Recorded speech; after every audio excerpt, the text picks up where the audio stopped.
ha sido una celebración muy triste. Los 50 años de una foto que marcó para siempre la tragedia de Vietnam. Por estos días que vivimos la tragedia de Ucrania, pues esta foto cobra fuerza, porque hemos visto cómo están huyendo los niños, cómo están siendo separados, sus padres que no quieren irse, que no quieren rendirse, permiten que los niños se vayan para Polonia, se vayan para otros países de la frontera. Pues esta foto es la foto de esa niña gritando y atrás una explosión. La niña del Napalm, el símbolo de Vietnam. Tengo entendido que nuestra invitada, Phan Thi Kim Phuc, que hoy es embajadora de Naciones Unidas, habla un poquito de español. Señora Kim Phuc, ¿me entiende? Buenos días. Buenos días. ¿Dónde se encuentra hoy? Vivo en Canadá. Está en Toronto. Está en Toronto. Area. Toronto, Canadá. Ana, ella tenía solo 9 años cuando le tomaron esa foto. Ella vivía en una aldea en Vietnam, al sur de Vietnam. Resultó con quemaduras muy fuertes en su cuerpo. Y esa foto de ella corriendo, desnuda, gritando, se nos ha quedado grabada por siempre como uno de los símbolos de Vietnam. Pero ese momento, ese día, esa foto, Ana, para ella, ¿todavía existe cada noche que trata de conciliar el sueño? You know that picture of yours? I mean, you were only 9 years old when this picture was taken, and to many of us, it's become an iconic image of Vietnam. And the question would be, do you believe that after all these years, still, when you lay down and you close your eyes, do you still relive that moment, that day, that picture, that moment? Do you still relive it when you close your eyes every night? Oh, yes. I remember very well when I close my eye and I remember, it's just really painful. And I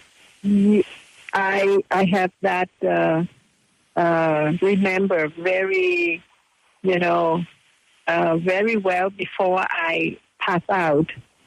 And yes, I remember when I saw the airplane, and I remember I saw the fall bomb, and I remember suddenly the fire was everywhere around me, and all my clothes was burned off by fire, and I remember the fire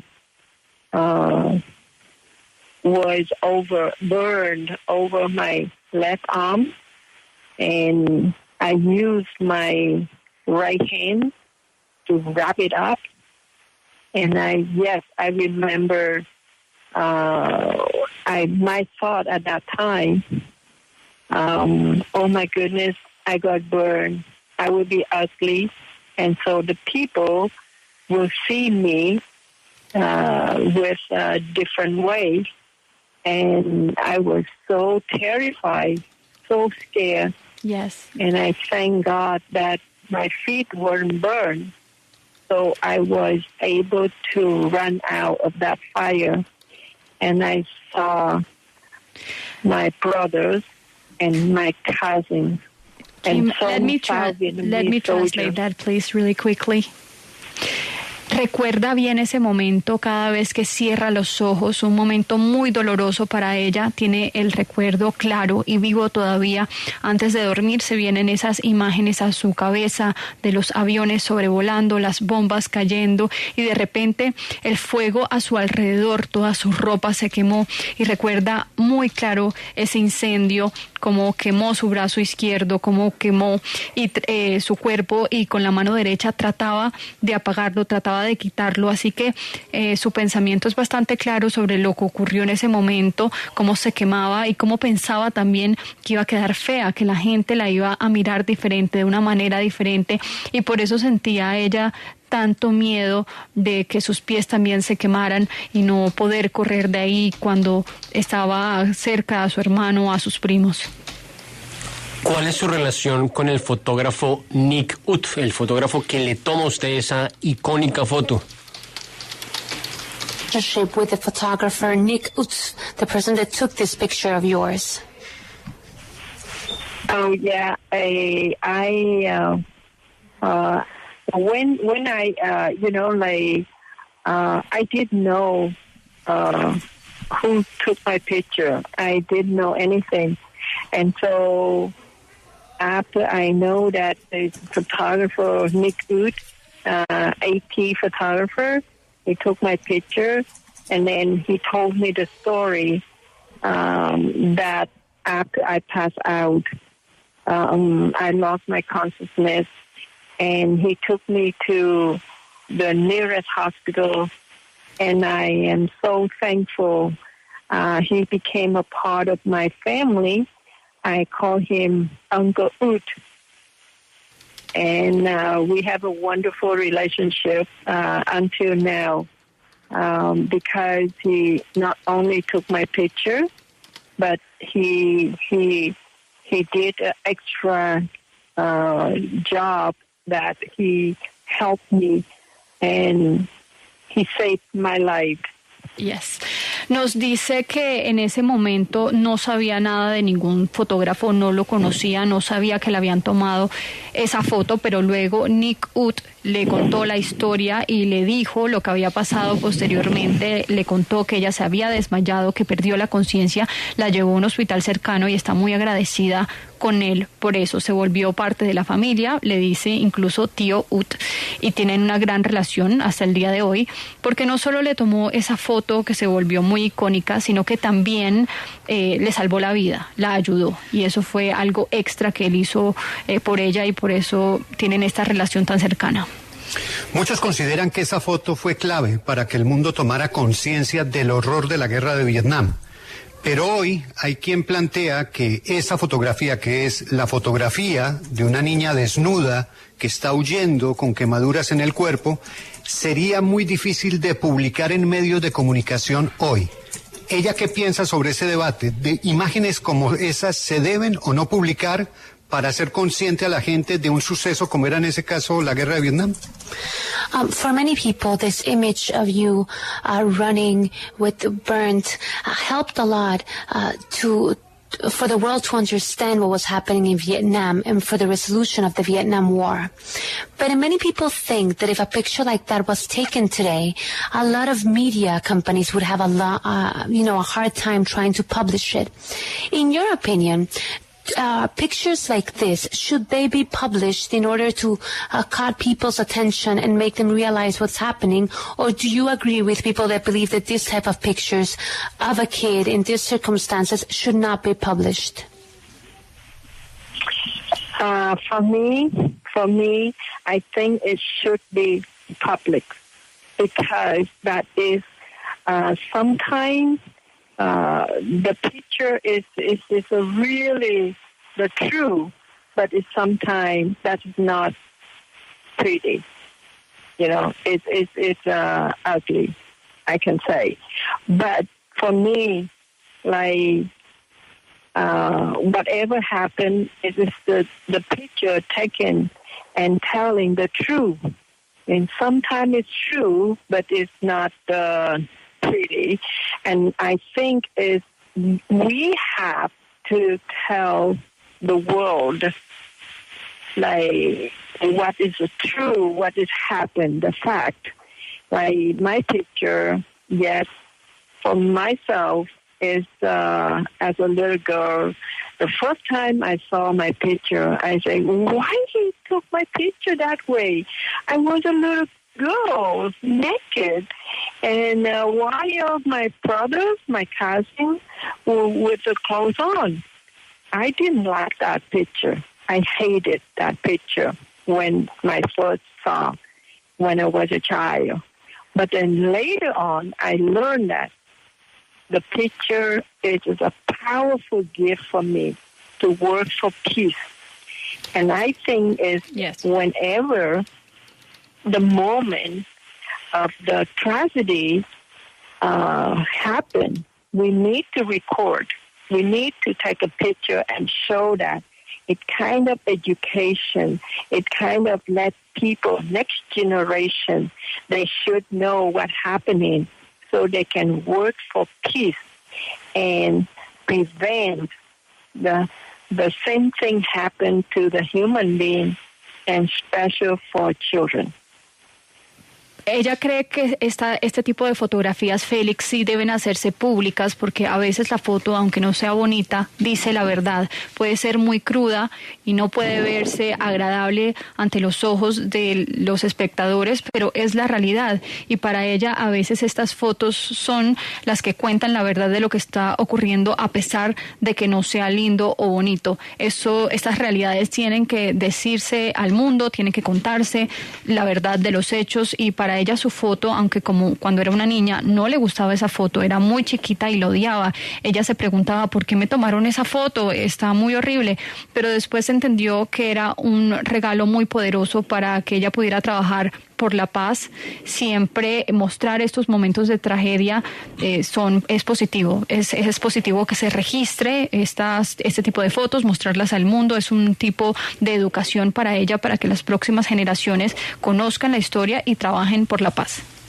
Embajadora Phuc, usted ha dicho que ya ha logrado perdonar a sus atacantes.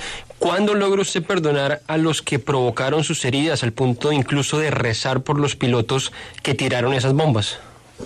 You have mentioned that you were able to forgive your attackers, but we wonder when. When were you able to give that forgiveness, and to the extent that you have said that you have even prayed for the pilots who were in charge of this attack?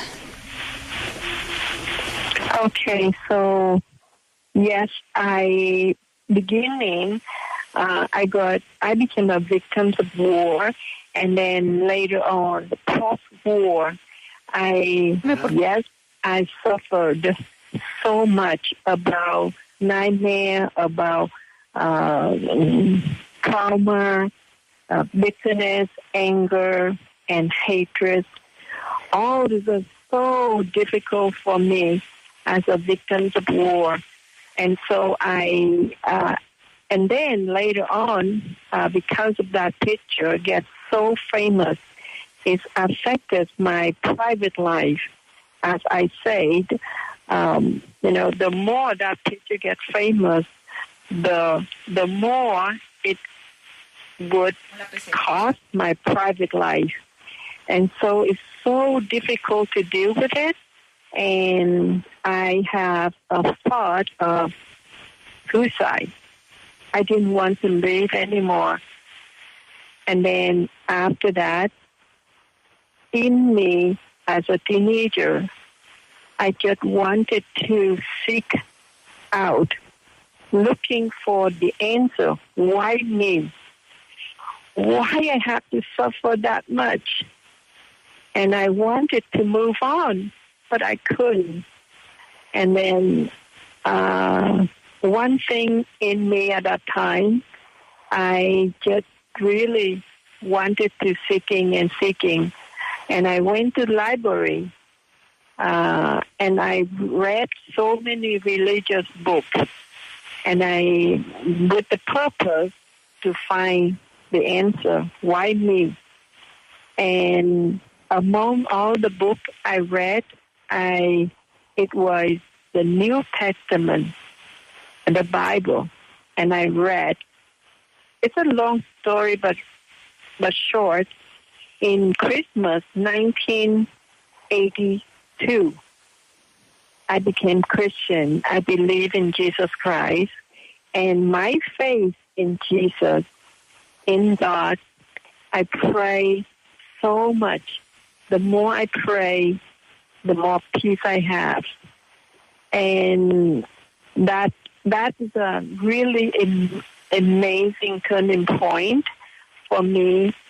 And I read the Bible, and I obey, I trust God to do impossible thing in my life. For example, love my enemies.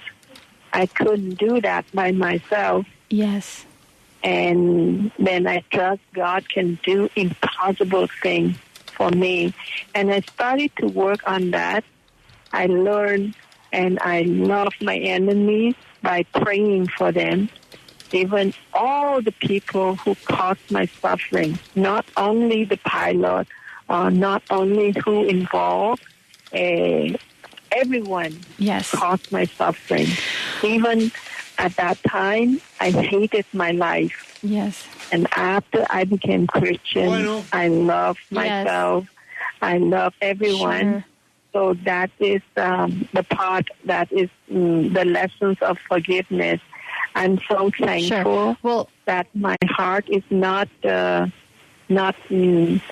bitterness, not anger anymore. I just love people and I pray for my enemies. Sure. Well, Kim, thank you so much for your time. We really appreciate it, and thank you so much for these lessons.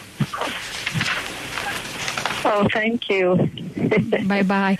Al comienzo ella fue víctima de la guerra y tuvo mucho sufrimiento. Esa guerra le dejó mucha rabia, muchos traumas, mucho odio, y todo eso fue muy difícil para ella de lidiar. Esa foto que se volvió tan famosa fue un reto para ella porque su vida se convirtió en una vida pública. Perdió su privacidad y entre más le daba la vuelta al mundo, más afectaba su vida privada, así que no fue fácil manejar eso. Incluso tuvo pensamientos de suicidio, no quería vivir más. Ella cuando llegó a la adolescencia buscaba respuestas y se preguntaba por qué yo tengo que sufrir tanto, y se quería seguir adelante pero no podía, así que decidió buscar las respuestas en la biblioteca. Llegó a libros religiosos y encontró ahí la respuesta, porque en el Nuevo Testamento y en la Biblia encontró una historia que le cambió la vida, y desde ahí, en esa Navidad de 1982, se convirtió en cristiana. Tuvo mucha fe en Jesús, empezó a rezar mucho, y entre más rezaba, más paz tenía. Así que en ese punto ella dice que cambió la vida, sintió que Dios le cambió la vida, y dice que pues con Dios en la vida todo es posible. Empezó a amar a sus enemigos, una cosa que ella veía imposible, y empezó a trabajar en eso, aprendió en eso, a amar a sus enemigos, rezando por ellos. A pesar de todo lo que había sufrido, ella perdona a todas las personas involucradas y que le hicieron sufrir.